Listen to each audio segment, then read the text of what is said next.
기도하심으로 4월 30일 사월 마지막 아침 예배로 하나님께 영광 돌립니다.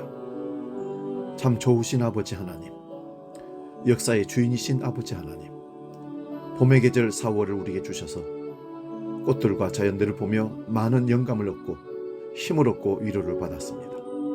이제 4월을 마지막 보내는 이날, 그저 하나님의 은혜임을 감사하고 5월을 바라봅니다.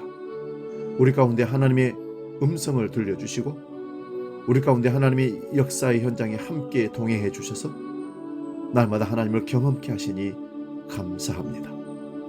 환경과 여건과 상황은 매우 좋지 않지만 역사를 움직이시는 하나님을 바라보며 미래의 소망 가운데 천국을 바라보며 하늘의 뜻을 추구하며 날마다 이 땅을 살기를 원합니다.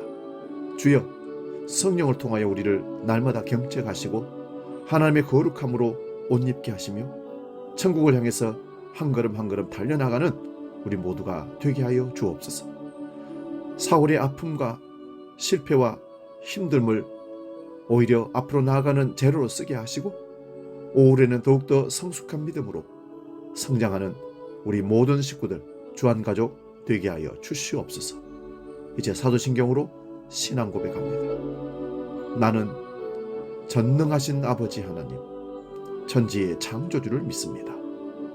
나는 그의 유일하신 아들, 우리 주 예수 그리스도를 믿습니다.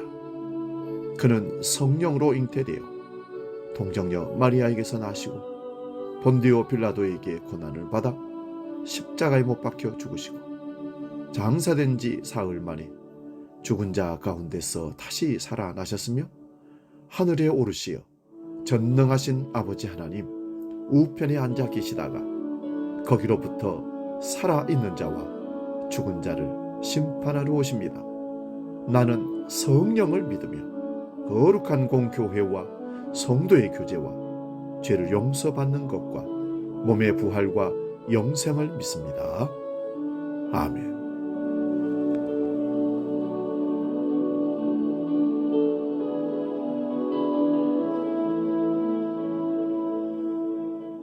찬송가 382장 너 근심 걱정 말아라 함께 찬양합니다.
오늘 우리에게 주신 하나님 말씀은 신약성경 마태복음 4장 1절에서 4절까지 말씀입니다.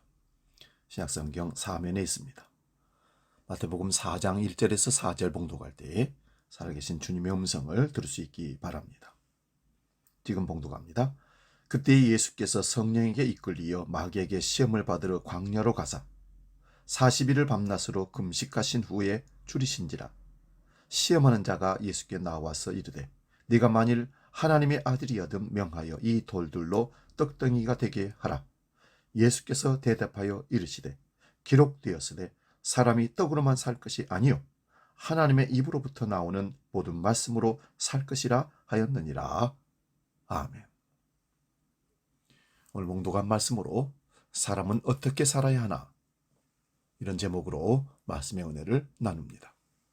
우리나라는 물론이고 전 세계적으로 매우 혼란스럽고 좀처럼 길이, 빛이, 희망이 보이지 않는 것 같습니다. 희망을 주는 지도자들도 참 보기 힘듭니다. 국내 사정이나 정치 사정은 더욱 그러합니다. 극한 대결과 분열 형태입니다. 역사는 반복된다는 진리를 또 우리는 확인하게 됩니다. 과연 인류는, 역사는 진보하는가? 때로는 회의하기도 합니다. 여기서 우리는 저절로 우리 자신들에게 묻습니다. 인생 어떻게 살아야 하나?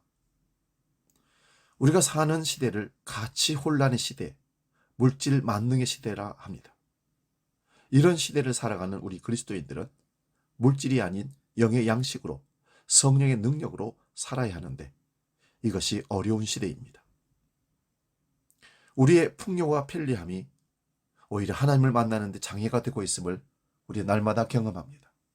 오늘 본문은 예수님께서 공생애를 시작하시기 직전에 마귀와 싸움에서 승리한 장면입니다. 예수님께서는 마귀와 어떻게 싸우셨습니까? 첫째는 물질을 위해서 살 것인가 아니면 영의 양식을 위해서 살 것인가를 분명히 결정하셨습니다.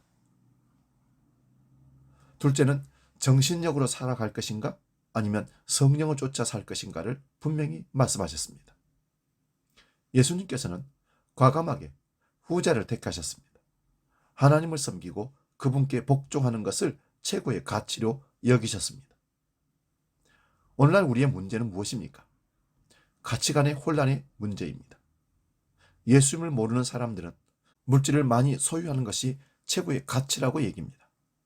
그러나 그리스도인들은 하나님의 비전을 실현하기 위해서 인생을 살아가야 합니다. 성령께 복종하는 것을 최고의 가치로 여겨야 한다는 것입니다. 그리스도인들이 예수를 모르는 사람들과 똑같이 살아간다면 어떻게 성도라고 부릴 수 있겠습니까? 그리스도인들의 세속화는 이 시대의 가장 무서운 질병 중에 하나입니다. 돈이면 무엇이든지 할 수 있다는 생각이 이 사회를 오염시키고 있습니다. 청소년들의 집단 폭력 행위가 이 사회를 오염시키고 심지어 마약까지, 이제 청소년 자살까지 세계 1위를 향해서 달려가고 있습니다.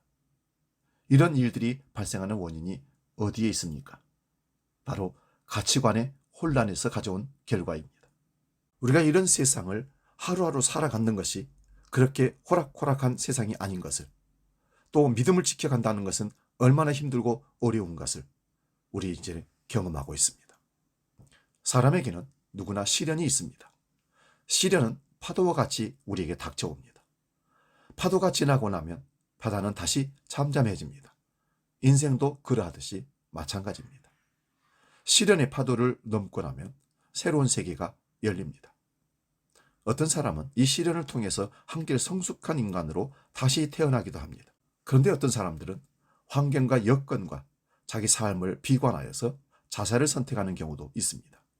그러나 자신의 생명을 스스로 끊는 용기로 문제와 정면으로 부딪혀 보아야 하는데 그것이 스스로 결정하기가 어렵다는 사실입니다.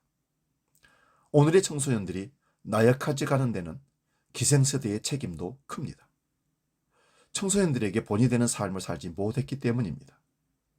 우리는 물질이 아니라 영의 양식으로 살아야 합니다. 정신적으로 살지 말고 성령의 능력으로 살아야 합니다. 생각대로 살지 말고 말씀대로 살아야 합니다. 하나님께 대적되는 일이라면 설령 그 자리가 대통령 자리라 할지라도 과감하게 포기하는 용기가 우리 그리스도인들에게 필요합니다.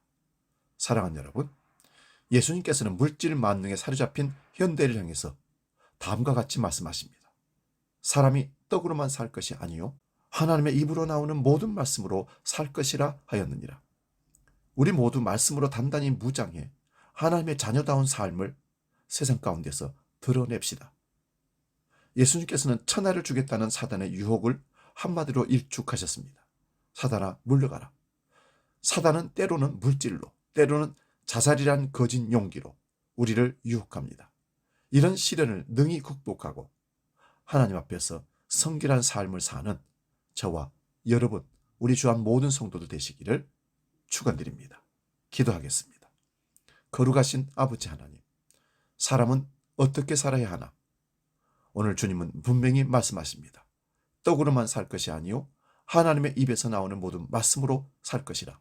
이 말씀이 우리 마음의 신비에 새겨져서 그 말씀으로 모든 것을 이기고 능력 가운데 하나님의 거룩한 백성들로 이 땅을 살게 해 주옵소서.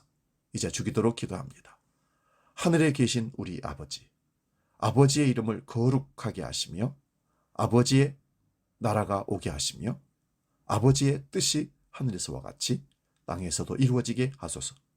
오늘 우리에게 일용할 양식을 주시고 우리가 우리에게 잘못한 사람을 용서하여 준 것 같이 우리 죄를 용서하여 주시고 우리를 시험에 빠지지 않게 하시고 악에서 구하소서. 나라와 권능과 영광이 영원히 아버지의 것입니다. 아멘. 4월 한 달도 아침 예배로 말씀으로 기도로 함께 하심을 감사드리며 올해도 더욱더 하나님의 은혜를 사모하면서 또 말씀을 전한 저희를 위해서도 기도 많이 부탁을 드립니다. 승리하셨습니다. 감사합니다.